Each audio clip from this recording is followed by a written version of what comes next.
कभी सोचा है, एक क्लिक और पूरी दुनिया की जानकारी हमारी स्क्रीन पर। ये किसी जादू से कम तो नहीं लगता है ना?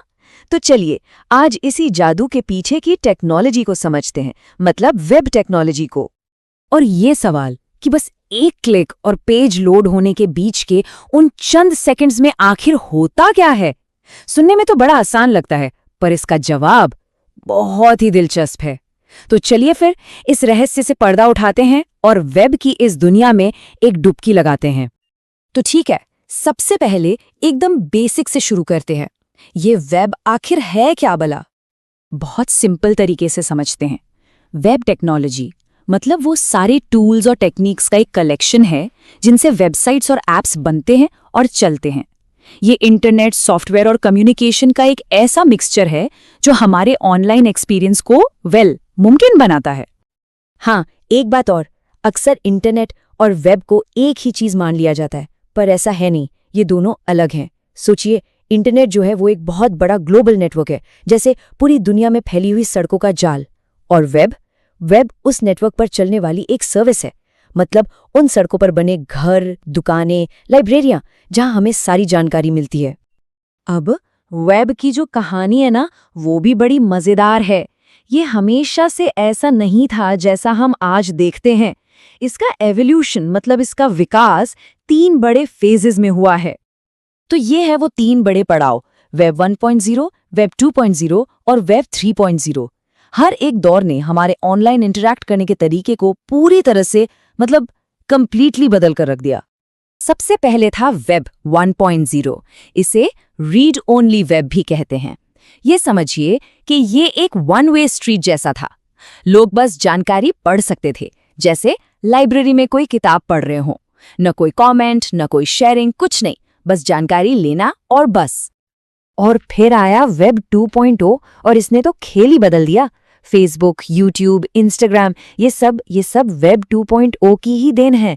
यहाँ लोग सिर्फ इन्फॉर्मेशन कंज्यूम नहीं कर रहे थे, बल्कि कंटेंट क्रिएट भी कर रहे थे। मतलब हम सब कंज्यूमर से क्रिएटर बन गए। कंटेंट बनाना, शेयर करना, बातें करना सब आम हो गया।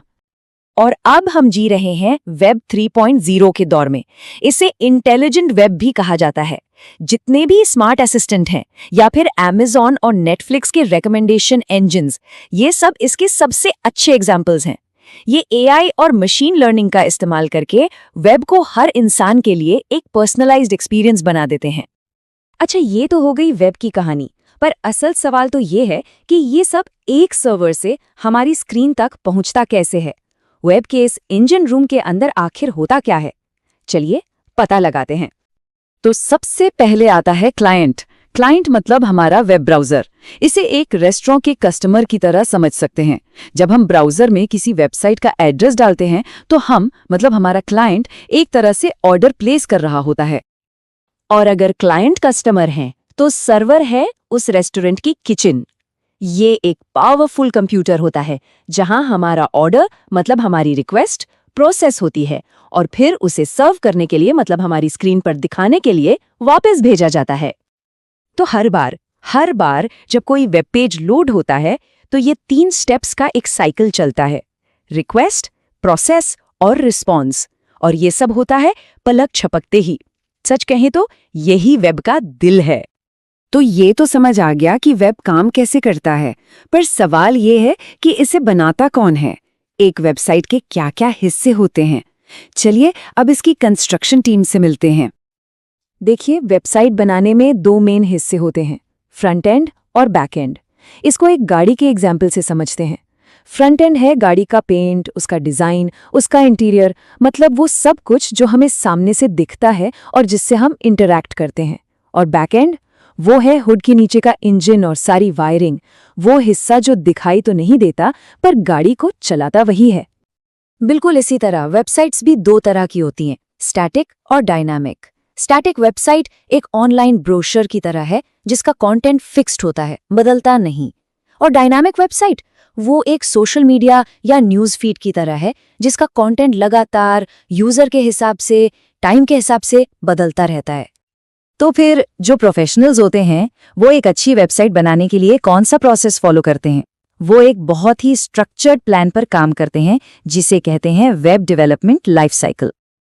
ये पूरा प्रोसेस एक आइडिया को असलियत में बदलने का एक रोड मैप है।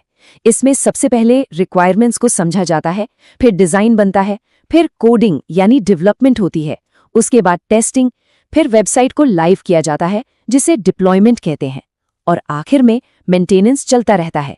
ये सब इसलिए ताकि जो फाइनल प्रोडक्ट बने वो एकदम परफेक्ट हो। और आखिर में ये सब इतना जरूरी क्यों है? क्योंकि वेब टेक्नोलॉजी के फायदे जबरदस्त हैं। ग्लोबल पहुंच, मतलब दुनिया के किसी भी कोने में पहुंच। जानकारी शेयर करना कितना आसान हो गया है। ये कॉस्ट इफेक्टिव है, 24 घंटे अवेलेबल है और किसी भी डिवाइस पर काम करता है, चाहे फोन हो या लैपटॉप। और ये बात बिल्कुल सच है कि वेब टेक्नोलॉजी आधुनिक दुनिया की रीढ़ बन गई है। ये अब कोई ऑप्शन नहीं है, ये हमारी सोसाइटी का एक फंडामेंटल हिस्सा बन चुकी है। ये वो रीढ़ की हड्डी है जो कम्युनिकेशन से लेकर कॉमर्स तक आज सब कुछ चला रही है। तो अब जब हम भविष्य की तरफ देखते हैं तो एक सवाल मन में आता है, AI पावर टूल्स और वॉइस कंट्रोल, ये सब जिस तेजी से बढ़ रहे हैं, वेब का अगला दौर कैसा होगा? हम वेब के साथ कैसे इंटरैक्ट करेंगे? अगला बड़ा बदलाव क्या आने वाला है? ये एक ऐसा रोमांचक भविष्य है जिसके बारे में सोचना वाकई में बहुत दिलचस्प है।